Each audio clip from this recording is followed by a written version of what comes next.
Hey everybody, Wrestling News ZR here. I am Sakis, and today I'm bringing you the Smackdown review, my first video. So, guys, if you want to support this, just watch it and let me know your thoughts in the comment section down below. I already did a video introduction a few days ago.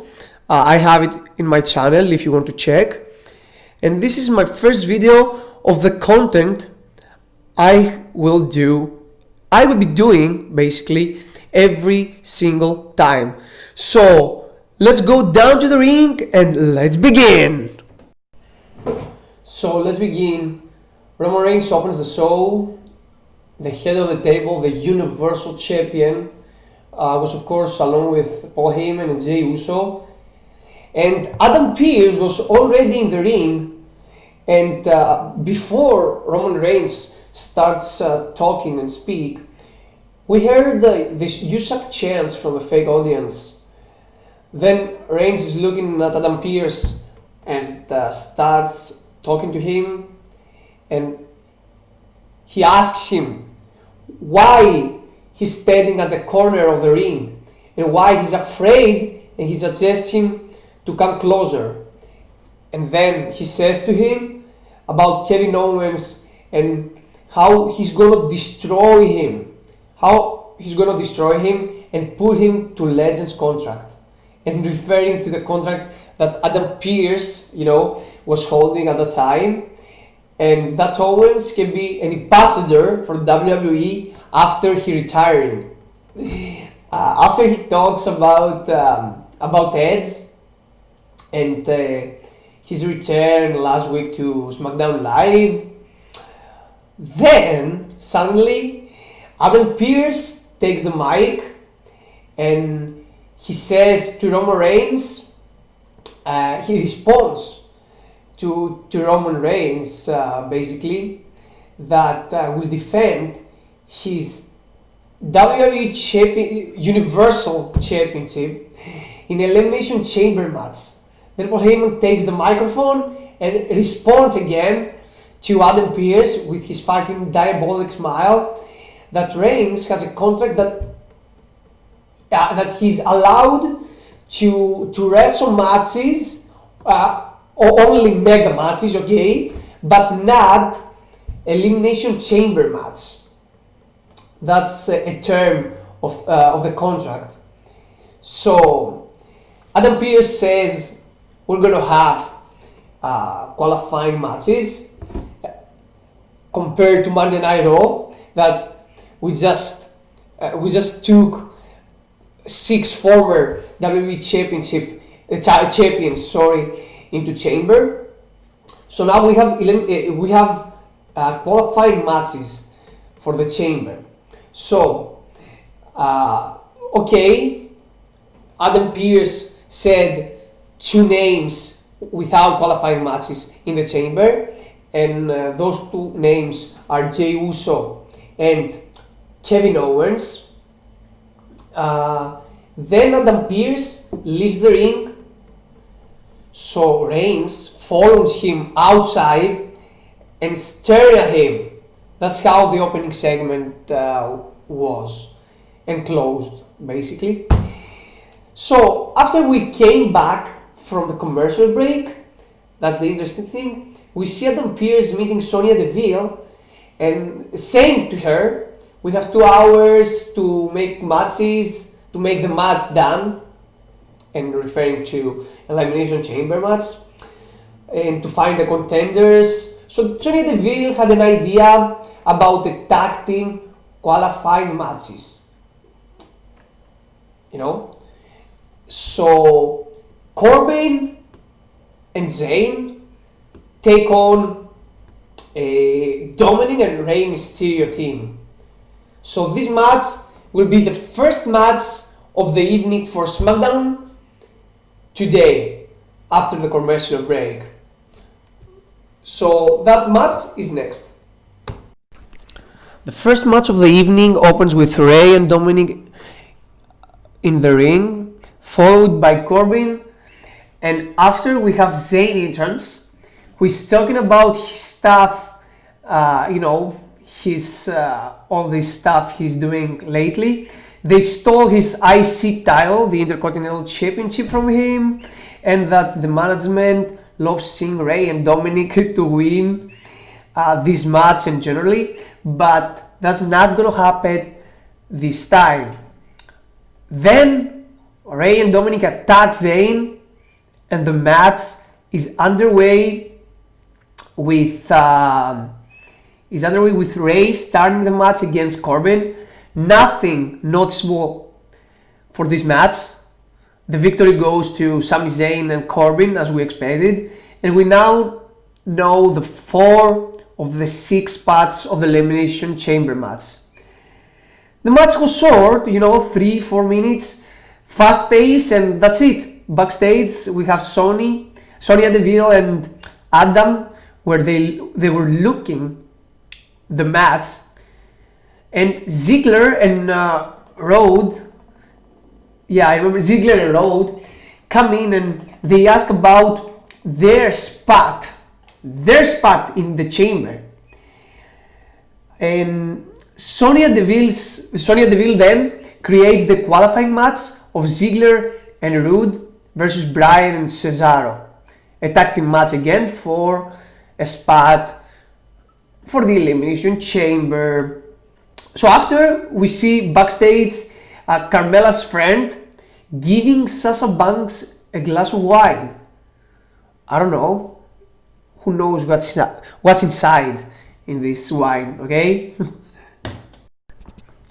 Then we have Big E going down the aisle, takes the microphone and talking about last week's championship match and that he's fighting champion. And as he says, he's leaving Apollo and Sami behind, and that means the end of storyline. But Apollo Crews interrupts and says, I made you to your limit, and you want to do an open challenge? Okay, I accept that. As you said, you know that you're gonna do an open challenge, but Big E interrupts him and says, I give everyone except from you. Then Apollo Crews tries to convince him that he deserves to give him a title shot again by saying you are a fighting champion. Then they have a little stare down with whisperings of Big E saying we are down, we are done, go back to catering and stuff like this.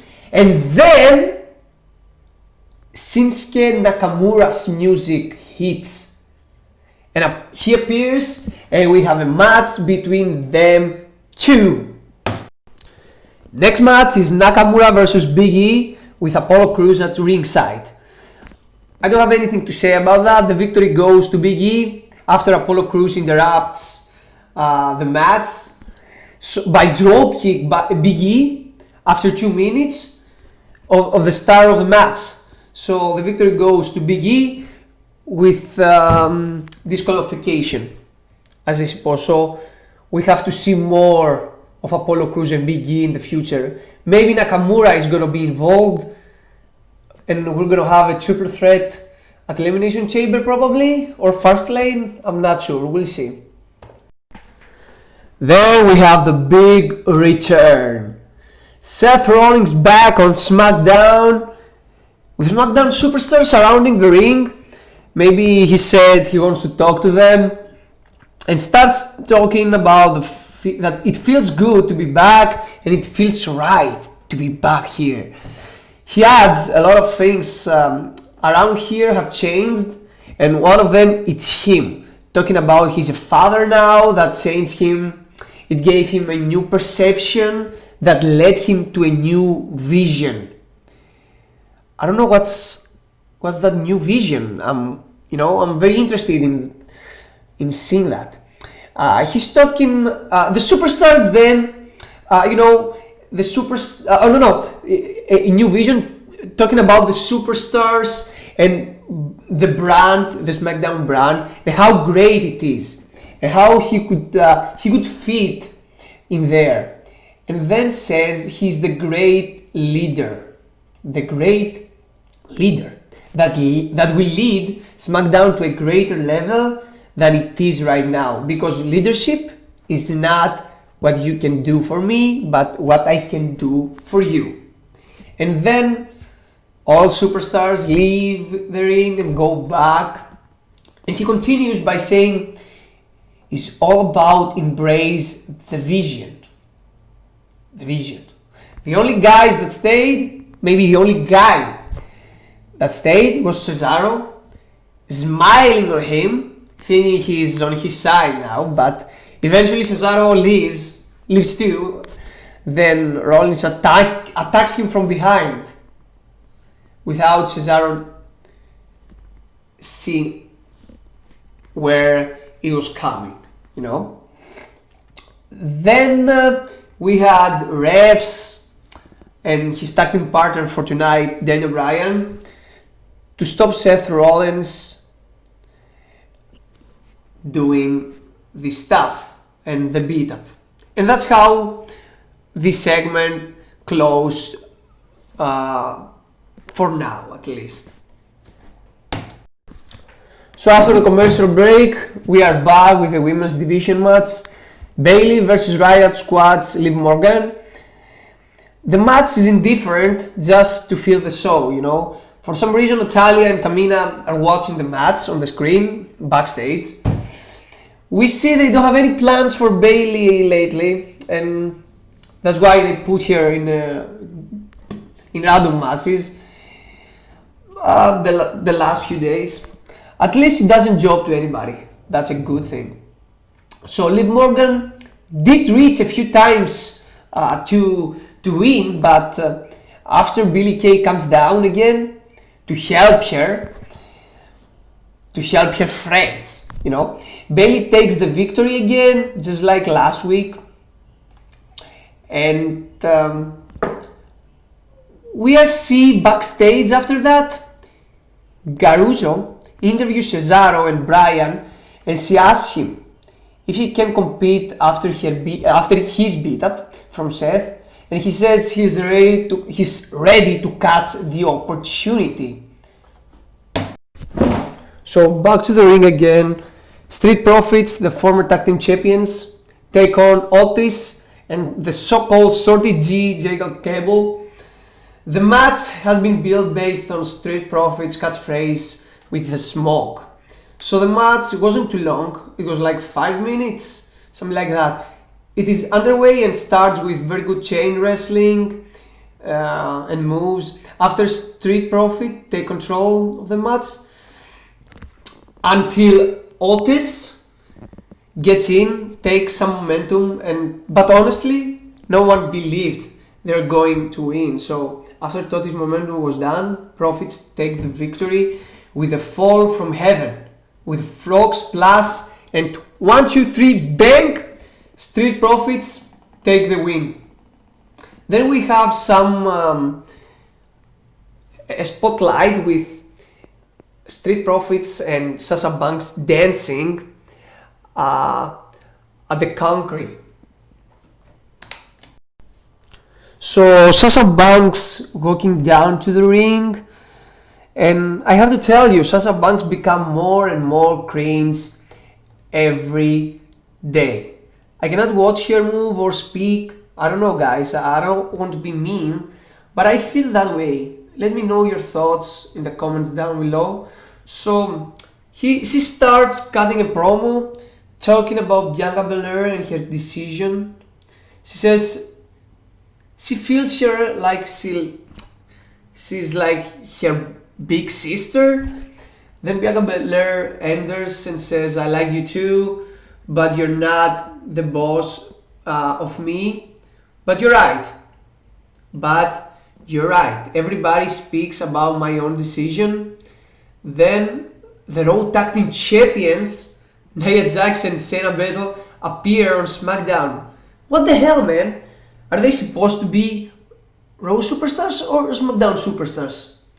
What are they doing on SmackDown? So Nia is talking about their big ego, referring to Bianca Belair and Sasha Banks, and how they fit in the same ring together with so much ego. And she also says everyone talking about Bianca wins and not about us, that we became second time tag team champions by defeating Asuka and Charlotte. Then Sasha Banks takes on and says, look at the screen, and she shows us how Baszler lost from Naomi. Then the good thing came. After Naomi beat Baszler, Sasha gave us on the screen the match with Nia Jax versus Lana on Monday Night Raw. And the entire whole thing we heard all week long. Then Jax and Baszler attacked them, but in the end Sasha and Belair stand tall and take the spotlight. That's it for this segment. I forgot to tell you, after all, I see a tag team match, a chamber between them, unfortunately, but nothing official yet, but it looks like that. But main event now time! The qualifying match for the last spots of the chamber. Let's go down to the ring. So Cesaro and Bryan take on Bobby Roode and Ziegler. The match starts with Ziegler and Bryan with classic chain wrestling philosophy. 2 minutes after the match, we saw Zayn and Corbin walking down the aisle. I was expecting that, to be honest, to watch the match firsthand. Was a decent 6-7 minute match, nothing special. The match was based on keeping Bryan away from Cesaro. When Cesaro finally gets in and takes some momentum, does his things, uppercuts, swings, and eventually takes the victory with sharpshooter on Ziegler, who tapped out immediately after 2 seconds. I feel so sorry for not only Dolph and Roode, but for the whole tag team ideology WWE has to make their champions look so weak. I didn't say make them win, but make them look a little bit stronger, as they are your champions, But anyway, that's WWE. That's how it works. We all know that. After the match, Jay attacks Cesaro with a chair shot, and Corbin and Zayn attack Bryan. And then, after a little beat up we saw over there, then Kevin Owens makes his appearance to save the world with tons of stunners, and the Owens stands tall, and that's how this week's Smackdown ends. So to sum up, guys, this week's Smackdown, it was an okay show, nothing big, but watchable at least. Some things I like, some I don't. At least we got, qualifying matches for the chamber this time. I didn't like that we saw so many tag team matches tonight. I felt like I'm watching AEW Dynamite, which I like, okay? I would choose match of the night, the main event, Dolph Ziggler and Bobby Roode versus Cesaro and Bryan with a 7 rate.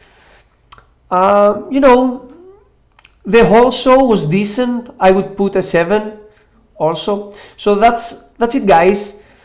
Thank you very much for following the podcast until here.